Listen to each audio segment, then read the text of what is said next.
মিষ্টির দোকানের মতো নরম তুলতুলে সফট পারফেক্ট কালারের রসমালাই রেসিপি, যেটা আজকে আমি খুবই কম সময়ে বানিয়েছি। খেতে ভীষণ মজাদার, বানানো খুবই সহজ।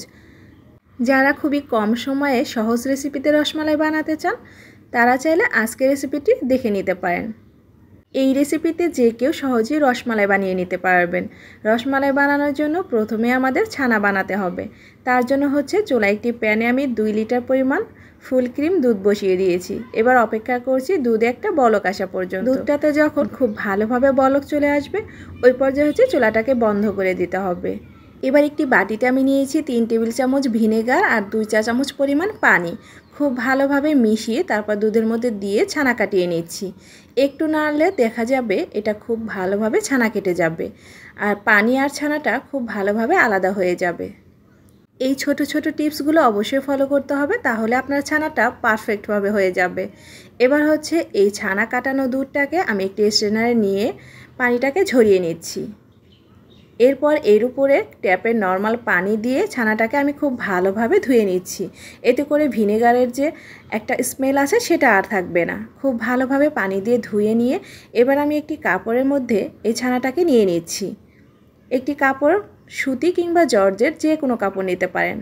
এরপর এই কাপড়ের মধ্যে ছানাটাকে নিয়ে আমি খুব ভালোভাবে চেপে চেপে ছানার এক্সট্রা পানিটাকে ঝরিয়ে নিচ্ছি। ছানাতে কোনো প্রকার পানি থাকা যাবে না, তাহলে কিন্তু রসমালাইয়ের মিষ্টিগুলো ভালো হবে না। ঠিক এভাবে চেপে চেপে ছানা থেকে পানিটাকে ভালোভাবে ঝরিয়ে নিতে হবে। এখন ছানাটাকে এই কাপড়ের মধ্যে মুড়িয়ে তারপর আমি ঝুলিয়ে রাখবো 1 থেকে 1.5 ঘন্টার জন্য। এতে করে ছানার মধ্যে যে এক্সট্রা পানিটা আছে সেটা পুরোপুরি ঝরে যাবে। 1.5 ঘন্টা পর আমি ছানাটাকে নামিয়ে নিয়েছি আর একটি বোর্ডে আমি নিয়ে নিচ্ছি। আর এই ছানাটা কতটা পরিমাণ হয়েছে আমি একটু মেপে দেখাচ্ছি।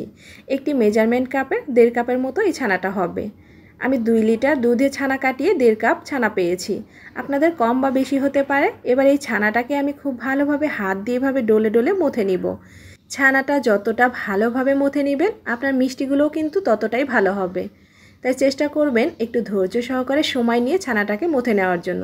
আমি প্রায় 10 থেকে 15 মিনিট এই ছানাটাকে মথে নিয়েছি আর এই পর্যায়ে কিন্তু ছানাটা অনেকটাই সফট হয়ে গেছে। হাতের গোড়ালি দিয়ে এভাবে চেপে চেপে ছানাটাকে মথে নিতে হবে। এই মথে নেওয়া ছানাটা আমি এখন এই বোর্ডের এক সাইডে রেখে দিচ্ছি। এরপর আমি বোর্ডে নিয়ে নিচ্ছি 2 চা চামচ পরিমাণ ময়দা। এরপর দিয়ে দিচ্ছি 1 চা চামচ পরিমাণ সুজি। এরপর দিয়ে দিচ্ছি 1 চা চামচ পরিমাণ চিনি। সাথে দিয়ে দিচ্ছি 2 চা চামচ পরিমাণ মিল্ক পাউডার। এরপর দিয়ে দিচ্ছি 1/4 চা চামচ বেকিং পাউডার। বেকিং পাউডারটা বেশি পরিমাণে দেওয়া যাবে না, তাহলে মিষ্টিগুলো ভেঙে যাবে। তাই 1/4 চা চামচই দিতে হবে। 1 চা চামচ পরিমাণ দিয়েছি রান্নার তেল। এবার এই সবগুলো উপকরণ খুব ভালোভাবে মেখে নিতে হবে। হাত দিয়ে খুব ভালোভাবে মেখে নিতে হবে। এরপরে এই মেখে নেওয়া উপকরণগুলো ছানার সাথে খুব ভালোভাবে মাখিয়ে তারপর আরও কিছুক্ষণ মথে নিতে হবে। এই ধরনের 5 থেকে 6 মিনিট খুব ভালোভাবে মথে নিতে হবে, তাহলে সবগুলো উপকরণ খুব ভালোভাবে মিশে যাবে।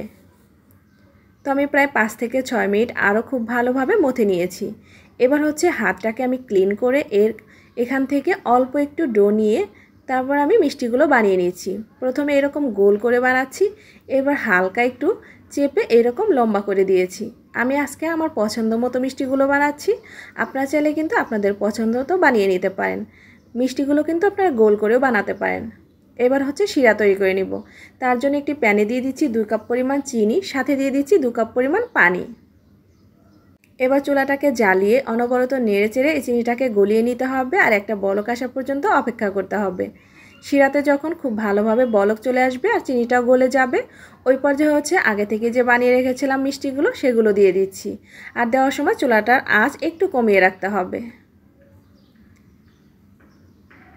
সবগুলো মিষ্টি দেওয়া হয়ে গেলে এবার ঢাকনা দিয়ে ঢেকে চুলার আঁচটাকে মিডিয়াম টু হাই হিটের মাঝামাঝি রেখে 10 মিনিট রান্না করে নিতে হবে। আর মাঝখানে এরকম একটি হাঁড়িটা ধরে একটু ঝাঁকিয়ে দিতে পারেন, তবে এখানে চামচ দিয়ে নাড়াচাড়া করা যাবে না। 10 মিনিট হয়ে যাওয়ার পর ঢাকনাটা তুলে আমি চুলাটাকে বন্ধ করে দিয়েছি। এবার ঢাকনা দিয়ে ঢেকে এই শিরাতেই এই মিষ্টিগুলো ঠান্ডা করে নিতে হবে। এবার রসমালাইয়ের মালাইটা তৈরি করব। তার জন্য চুলায় একটি প্যান বসিয়ে দিয়ে দিচ্ছি 2 চা চামচ পরিমাণ চিনি। চিনিটাকে ক্যারামেল করে নেব। তার জন্য প্রথমে চুলার আঁচটা হাই হিটে রেখে চিনিটা যখন গলে যাবে ওই পর্যায়ে হচ্ছে চুলার আঁচটা কমিয়ে অনবরত নেড়ে চেড়ে সুন্দর একটা কালার আসা পর্যন্ত জাল করে নিতে হবে। যখন ক্যারামেলের কালারটা গোল্ডেন কালার হয়ে যাবে ওই পর্যায়ে দিয়ে দিচ্ছি 3 কাপ পরিমাণ দুধ। আর দুধটা আমি আগে থেকে জাল করে ঘন করে নিয়েছিলাম। এবার অনবরত নেড়ে চেড়ে ক্যারামেলের সাথে মিশিয়ে নিচ্ছি। তবে দুধটা দেওয়ার পর কিন্তু ক্যারামেলটা একটু শক্ত হয়ে যাবে, তবে ভয় পাওয়ার কিছুই নেই। চুলার আঁচটাকে মিডিয়ামে রেখে অনবরত নেড়ে চেড়ে নিলেই কিন্তু ক্যারামেলটা দুধের সাথে খুব ভালোভাবে মিশে যাবে। ফ্লেভারের জন্য 2টি এলাচ দিয়ে দিচ্ছি আর দিয়ে দিচ্ছি এখানে 3 টেবিল চামচ পরিমাণ কনডেন্স মিল্ক।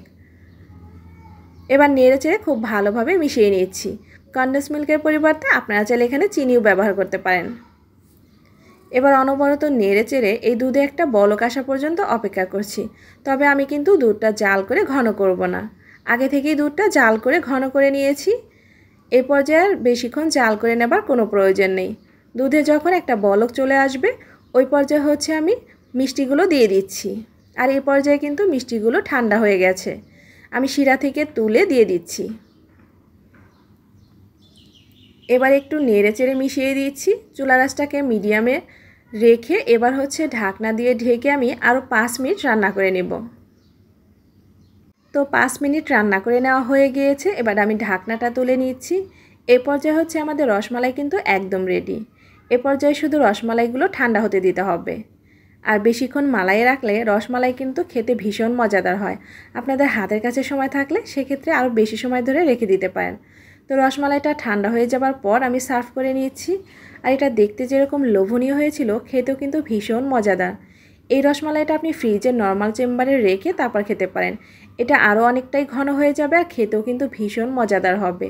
ঠান্ডা ঠান্ডা এই রসমালাই খেতে সবারই অনেক অনেক পছন্দ। আর এই রসমালাইয়ের ভেতরটা অনেকটাই সফট স্পঞ্জি। রসে ভরা এই রসমালাইটা আপনি খুব সহজে বানিয়ে নিতে পারবেন এই রেসিপিটা ফলো করে। তাহলে আর দোকান থেকে কিনে খেতে হবে না। এরকম নতুন আর মজাদার রেসিপি পেতে চাইলে আমার চ্যানেলটি সাবস্ক্রাইব করে নিয়মিত চ্যানেলের সাথেই থাকবেন। আজকের ভিডিও এখানেই শেষ করছি। সবাই ভালো থাকবেন, সুস্থ থাকবেন। আল্লাহ হাফেজ।